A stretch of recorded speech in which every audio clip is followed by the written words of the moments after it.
Kit Kats can read. Hello everybody, my name is Katie, welcome to another video. Today I'm doing a tag video. I have not done a tag video in like forever, to be honest, and I kind of need to. I do have a list on my booktube of tags I need to do, especially ones that I've been tagged in, and the list is huge. I managed to delete loads actually because a load of people have privated the videos since, but this is the most recent tag that I've been tagged in. I was tagged by Chloe Reads Books. I will leave the link to her channel down in the description box below, as well as the original creator of this tag, who is What Victoria Read. I'm going to leave her video down below. But basically this is a tag that has several questions to it that go as if like towards like a school. So I'm going to be answering some questions and chatting some books for you, so I hope you guys are ready. So here we go. First one is Times of Day, First Bell. Tell us about the book that first got you into reading. So, I mean, if we want to talk way back when I was a child and I was getting into reading, literally the first books that I kind of like really remember reading, other than like the school books that you read when you're in class, was like the Animal Art book series by Lucy Daniels, and also Jacqueline Wilson books as well. I remember reading like Tracy Beaker, The Bed and Breakfast Star, and all of that. I was obsessed with them, and I remember the series of Unfortunate Events books I was reading as well. I remember when they first came out actually, and they were pitched to me with the library with the first book, The Bad Beginning, and I was like, what is this series? And then I read it and I just like flew through them. Really enjoyed those books so much. But yeah, Animal Art books, Jacqueline Wilson books, so that's like kind of when I first ever like properly started reading as a child. If you want to go into like teens, the first sort of like next set of books I remember reading was just as I was finishing my first primary school, and obviously it was Harry Potter. The first book came out, we were sat in like circle time and they're reading it out to us. But teenage years, the first like proper series that I remember reading and actually buying from, it was Ottakar's at the time, before it became Waterstones. Well, actually there was a Waterstones and there was an Ottakar's, and I think Waterstones bought Ottakar's, because I just remember it being Ottakar's and then suddenly it was Waterstones in the town that I lived in at the time, which was Bracknell. And I went in there and I was just like browsing around, and then like a bookseller that was there, and they were like, is there anything you're looking for in particular? And I just said, oh, I'm just looking for some new books. And they pitched the book Twilight to me, and they were like, oh, it's literally just about like, you know, this vampire and, you know, falling in love between a human and a vampire. And I was just like, okay, well, I'll check it out. Anyway, ended up buying it and I read it. I think I like started reading it that very day, and I ended up like falling in love with the book. And then there was like a sequel and then another sequel, and I just flew through those books. So they were probably the first ever like teen books that I read when I was a teenager. So there's books when I was a child that I remember reading, and there's books as a teenager that I remember reading.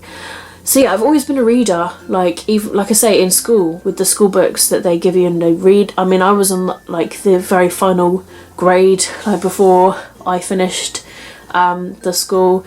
In fact, like they used to do like reading classes where that you would sit with a teacher and you read, and I got to the point that I borrowed the books for the grades from the library without the teacher even like asking me to. Like I literally just like went and borrowed the books from the library, went through all the grades. I can't remember what the final grade was. I feel like it was 13 or something stupid like that, but like the proper where there was like loads of words on the page. I was forever going to my primary school library, borrowing the books. Yeah, I've always been a very avid reader. Just, you know, teenage years and like early 20s, and you know, I read so much, especially in my like early 20s. Now obviously not so much because I'm more adult, as in like, you know, I've got a job, I've got responsibilities, I live on my own now sort of stuff, so the time is a bit more restricted than when I lived with my nan and she would do a lot of the stuff for me and all of that. So yeah, that is how my reading began. Next one is Break Time. Which book have you most recently had to take a break from or DNF? I'm one of those people that kind of refuses to DNF a book unless I literally really cannot stand the book. I literally hate it. I cannot continue with it. I very rarely DNF. I always try and continue on with the book or book series, because I always want to give it a go, because I know that some books, they're quite slow to get into to start with. I remember when first time I read The Host by Stephenie Meyer, the first like 150 pages was so slow. I was like, is this book going to get any better? And then I just pushed through it, and then it just suddenly got so much better. So the most recent book that I've put down, because I couldn't really get into it, and I just wasn't really feeling it, and I just wasn't really getting it, that was, unfortunately, The Invisible Life of Addie LaRue by V. Schwab, which is so popular. Like, it's on a lot of people's top books of last year, and I started reading it in January, and I'm not even joking, I did get a bit through, page 88, and I was just like, I'm really not enjoying it. So the first chapter, really enjoyed, and then it suddenly just went like flashbacks and stuff, and I was just like, oh, I just don't care about this stuff. Like, and then I literally I just couldn't be bothered with it. I just wasn't like loving it. I don't know if there was like the pressure of the fact that other people have been reading it, but I just wasn't enjoying it, and so I just put the book down. I was just like, nope, not feeling it. Next of all, we have Final Bell. Which book have you most recently finished reading? Most recent book is Always and Forever Lara Jean by Jenny Han, the final book that is in the Lara Jean trilogy, To All the Boys I Loved Before. This I read after watching the movie. There are some similarities and differences definitely between this book and the movie. I love the movie, to be honest, but I also really enjoyed the book. Yeah, so definitely a cute end to the contemporary trilogy, and yeah, definitely sort of leaves you being like, oh, you know what, that was really cute. So I did really enjoy that book. Next of all is Homework. What was the last non-fiction book that you read and enjoyed? The most recent one probably will have to be that cat book of like What Cats Want. That was just a non-fiction book about cats and like their facial expressions, their body language, tips about them, you know, about like, you know, brushing their teeth and grooming, of like what actual brush to get, because there's so many different types of brushes, and to just like what keep your eyes out on. And it's really interesting because ever since I've read that, I've been watching my cat's body language, and it does definitely become a bit more like obvious of like what's going on, and I really enjoyed that non-fiction book. Next of all, we got here Staff Room. Tell us about a book that you go to when you need to take a breath. Normally when I want to take a break from reading, if I'm in a slump for example, or if I'm really just not enjoying anything that I'm picking up, I always will go back to a reread of something that I really enjoyed. I've got a reread shelf for a reason, full of books that I either want to give a second chance or to read because I really enjoyed it the first time around. And if I'm feeling slumpish, I'll go to a book that I enjoyed the first time around, and 9 times out of 10 I really enjoy it. Sometimes I also go to a nostalgic book as well. So I've got the Animal Art books, I've got the Dolphin Diaries books, I've got the Jacqueline Wilson books. So like if I go to like a nostalgic read, it just brings me back to like memories of when I did enjoy reading, and that is why also they're really short books. So if I do finish one, then I feel really accomplished as well, and sometimes when I feel really accomplished, it helps. Now we're going to go on to subject. So first of all, we've got here English. Tell us about one book that you studied at school and recommend one book that you would like to add to the curriculum. So I studied Macbeth at school. I studied To Kill a Mockingbird at school. I'm trying to think. I think I studied like a lot of Shakespeare stuff, like Romeo and Juliet as well. But Macbeth I studied to death, and To Kill a Mockingbird definitely as well was in my GCSEs, I believe. So yeah, I mean, like, I feel like To Kill a Mockingbird is like a very important book as well. Like, even when thinking about it now, I still remember everything that happened. I remember watching the movie to it as well. I still think it's like a really interesting novel. I haven't read it recently, like since being out of school. Maybe it would be something that I could do, like to just compare like my thoughts on it of after. But I remember at the time, like, it was really hard getting into the book. And then when I finished it, I was like, wow, what an impactful sort of book. So I definitely feel like that should still stay on the curriculum. I'm not really entirely sure like what book I would say to like add to school, because I don't know, it's just very difficult. I haven't really read many impactful books that I feel like children should read, really. There's obviously going to be like lots of books that people should read for leisure, but when it comes to like reading because you feel like you've got to teach somebody something, possibly The Hate U Give. Like, that was a really, really good book about gun crime. So if you really want to teach kids about like, you know, gun crime, then that would be like a really, really good book, because it just goes to show, and it's, you know, about racism and everything as well. So I feel like that would be quite a good book to have for that sort of sense. But other than that, like, I wouldn't really have an inkling of what would be good for kids, because you've really got to be so careful with what to teach kids. Maybe Wonder by RJ Palacio, that would be a really good book as well, because that's like literally about like, you know, how your body looks and that, and about bracing yourself and stuff.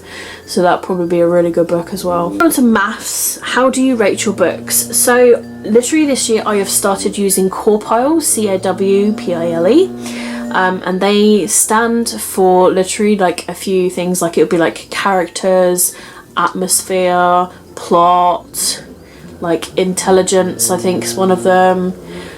Yeah, logic, and excitement, I think, as well. You have to like think about like were all the characters like 10 out of 10. Like, literally you just mark it out of 10. It's on an Excel document, and you literally just fill in like the document, you know, like the title, the author, how did you read it, what format. When you get to the section of the Cawpile, you literally just have to really think like, where are all the characters that you rated really high? How did you find the atmosphere of the book? What did it fit along with the book, of what you presumed it was going to be about? How was the plot? Did you really enjoy the plot, or was there something in the plot that you didn't like, you know? And just mark it like that, and then it would give you a rating at the end of it. And it seems to be like pretty like satisfactory. Like, every book that I've filled in Cawpile has given me the like star rating that I feel is good. I do half stars, but I'm rarely doing them this year. Like, I'm kind of like trying to like round them up and stuff, but Cawpile has given me the actual like star rating, and I feel really satisfied with what Cawpile brings out. So that's what I'm literally using to rate my books at the moment. Then we go on to science. Which book couple do you think has the best chemistry?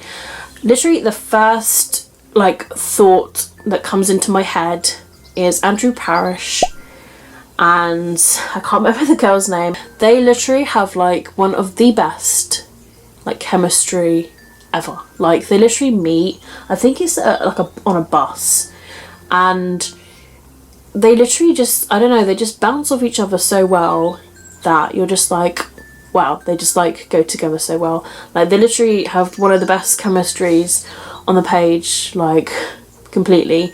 Another book that also comes to mind is also a book by Jessica Pennington that I read last year. Two characters from Meet Me at Midnight. They have been playing pranks on each other for years, and then they team up to do this big prank because they both ended up getting in trouble with, like, their pranks basically got too far. They both ended up getting in trouble, and then they want revenge on the person that like made them get in trouble. So they team up together, and it's when they team up together that you actually realise like how well they, like, you know, their friendship like is there, sort of thing. Even though they like won't admit it, it's like proper like hatred, but at the same time, like, because of their pranks, like, they're so similar, just how it goes along, like, they literally, their chemistry is like pretty like close. Next of all is geography. Describe a book that has a strong sense of pace or great world building. I'm gonna be really honest with you guys and say like the Shadowhunter series, like in general, like with the Mortal Instruments series, Infernal Devices. I love the world that it is, like, that they are in with the Institute and like the whole, you know, the laws around it, and like the weapons they use and the runes and everything, just how they've built the world, you know, with the Silent Brothers, and like just how it's a place that like mortals can't see. And I just really like the world of the Shadowhunters. Like I literally would love to be a Shadowhunter. I think it'd be really, really cool to fight demons and stuff, but just the whole world of it all is, I don't know, it just sounds really awesome. Next one we have history. Which 3 historical fiction novels have you most enjoyed? If you don't read historical fiction, what areas of history would you like to learn more about? So I never actually used to like historical fiction, believe it or not. I used to be like, ugh, no, I would never ever read that sort of stuff. But then like I started reading it once. I can't remember the first book that I started reading, but I really, really enjoyed it. Like properly enjoyed it. But if we want to go like way back to when people like wore dresses and, you know, suits and, you know, just all that sort of stuff with like the hats and everything, and I really, really enjoy it. I really, really do enjoy a bit of historical fiction. I can't think of the last historical fiction book that I read, but I do have quite a few. Like I have collected some historical fiction books ever since. Really, really getting into historical fiction, so I definitely do want to read more historical fiction, because I feel like way back then there was just so much drama and scandals going on. I think it's just juicy. Religious studies. What book is the one that you always come back to? So I feel like this is very similar to the previous question of like what book do you like pick up like when you're feeling slumpish, sort of thing. So which book is the one that you always will come back to? Probably like definitely the Harry Potter series, like in general. Like I always will love coming back to the Harry Potter series, like no matter what. Like that's just one series that I would just love and adore, like probably for the rest of my life. And yeah, definitely the Shadowhunter series. I love going back to that world. Like every time I dive into the book, I just fall in love with the whole world. So yeah, the Mortal Instruments books, the Infernal Devices, just the whole Shadowhunter world. It's just a place that I just love to return to. B is show us the biggest book on your TBR. Okay, these are probably the 2 biggest books that I've got on my TBR. I've got here Les Miserables and Game of Thrones. I'm going to quickly check now to see how many pages they have. Les Miserables has a total of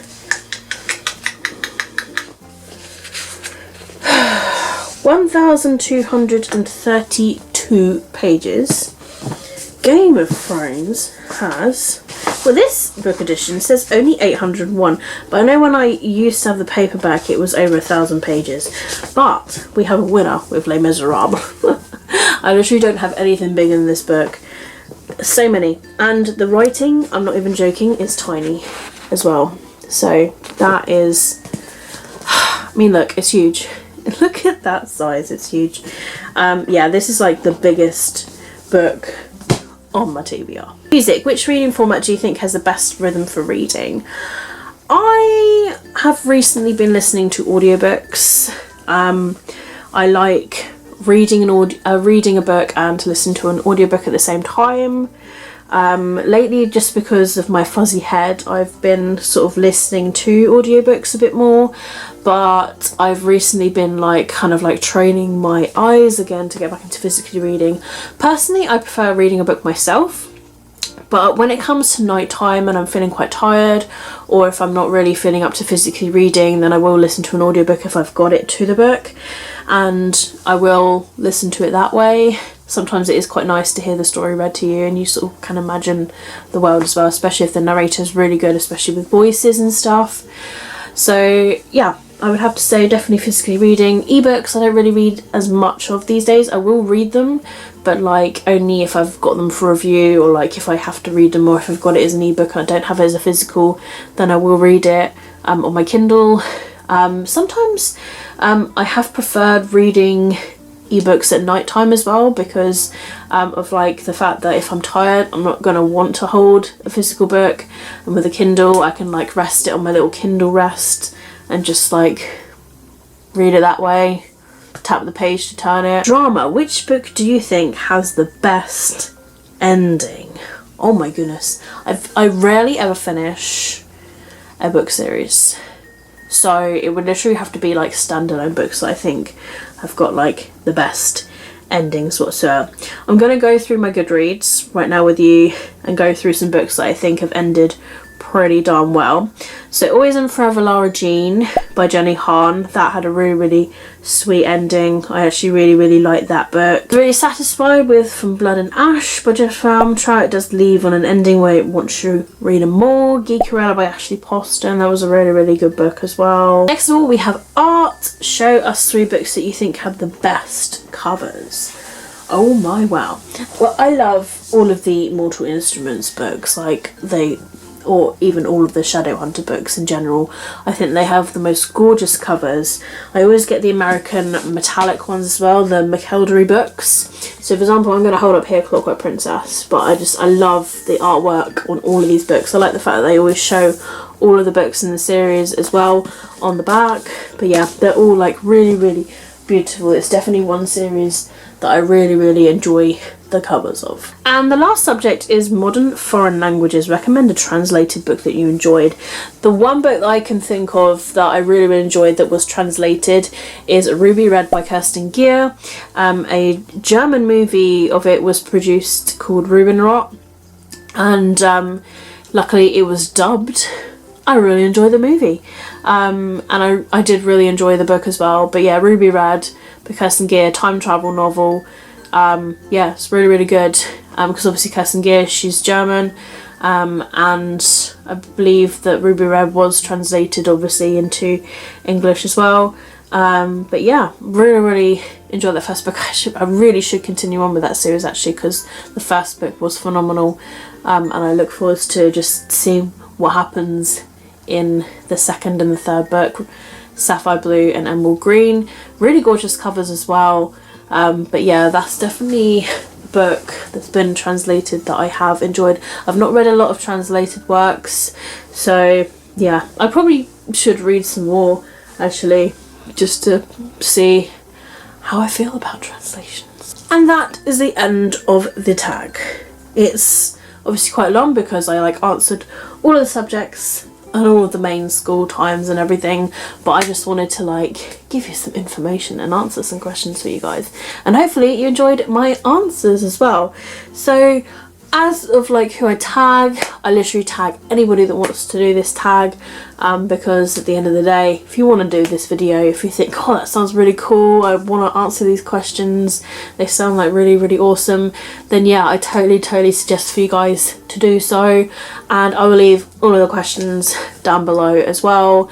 And if you don't want to do a video, and if you just want to answer the questions, just leave a comment down below with your answers to the questions down below, because it would be great to hear what you guys have, whether we have the same answers or similar, or whether we disagree on something, that maybe you don't really agree with something that I've said and so forth. It's always great to have a conversation about books. So yeah, all of that information, including like I said the person that tagged me and also the original creator, will be in the description box below, as well as my social medias as well. If you're not following me elsewhere and you would like to not miss anything, I'm on Twitter, Instagram, Goodreads. My wish list is down below if you want to see what sort of books that I don't have. And also I've got my book blog, which I've not been on there in a while, but still, I've got a book blog and a gaming channel that I'm hoping of starting up again pretty soon. So yeah, all of my information is down below if you'd like to be friends. I'm always up for meeting more friends.